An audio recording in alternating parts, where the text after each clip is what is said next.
মা বললো গয়া, আমি শুনলাম গোয়া। এই মানা, তোর জামা কাপড় সব ভালো করে গুছিয়ে নে, আমরা পরশুদিন গোয়ায় যাব।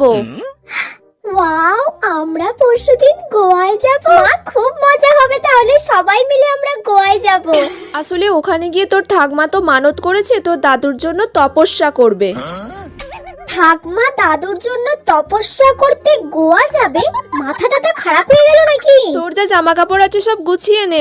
ও মা, আমার সব গোছানো কমপ্লিট। বাবা, গোছানো হয়ে গেল এক্ষুনি? কি কি জামা কাপড় নিলি? 3টে ওয়ান পিস নিয়েছি, 2টো শর্টস নিয়েছি, ব্যাস এইগুলোই নিয়েছি।